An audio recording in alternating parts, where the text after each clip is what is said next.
পুনর্বাসনের জায়গা নিয়ে ক্ষোভ অন্ডাল বিমাননগরীতে আবাসন নিতে অস্বীকার ধস কবলিত হরিশপুর গ্রামের বাসিন্দাদের। আবাসনগুলি নিম্নমানের এবং বসবাসের যোগ্য নয় বলে অভিযোগ। এদিকে গ্রামবাসীদের অভিযোগ শুনলেন মন্ত্রী অগ্নিমিত্রা পাল। সমস্যা মেটানোর আশ্বাস দিয়েছেন তিনি। ধসপ্রবণ হরিশপুর গ্রামের বাসিন্দাদের পুনর্বাসন নিয়ে গতকাল একটি জরুরি বৈঠক হয়।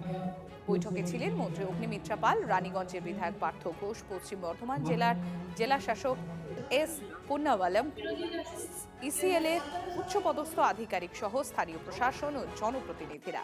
বৈঠক শেষে আসানসোল দুর্গাপুর উন্নয়ন পর্ষদের পক্ষ থেকে ধসপ্রবণ অঞ্চলের মানুষের পুনর্বাসনের জন্য নির্মিত আবাসন এলাকা পরিদর্শন করেন মন্ত্রী এবং প্রশাসনের শীর্ষ কর্তারা।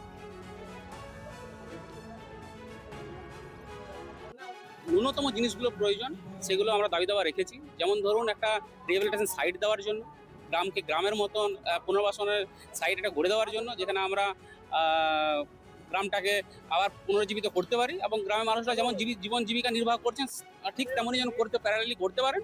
বা সেই দাবিগুলো রেখেছি। বিষয়টা এখন একটা লং প্রসেস, এটা এই আজকেরটা হবে না। এবার নতুন ভাবে অন্য পলিসিতে ভাবতে শুরু করতে হবে। এই ফ্ল্যাটগুলো যেটা আগের সরকার বানিয়েছে, তাহলে সেগুলো কি হবে? সেগুলো তাহলে আমাকে বিক্রি করতে হবে। টাকা তো আর কাছে নেই যে গাছটা নাড়ালাম আর ধর করে পড়ে গেল, তা তো নয়। সুতরাং এগুলোকে আমাকে ব্যবস্থা করতে হবে, করে সেই টাকাটা দিয়ে তাদের টাকাটা দেওয়ার পুনর্বাসনের টাকা দিতে হবে। এটা এখন লং টার্ম প্রসেস। কোল ইন্ডিয়ার সাথে কথা বলবো, মাননীয় মুখ্যমন্ত্রী মেন আমাদের টিম লিডার, ওনার সাথে কথা বলবো। উনি তারপর যেভাবে বলবেন, ওনার সব বিষয়ে উনি ভাবনা রাখেন, চিন্তা রাখেন। উনি অত্যন্ত সংবেদনশীল একজন মানুষ এবং আমরা আশা রাখছি হয়তো এটা সলিউশন বেরিয়ে আসবে।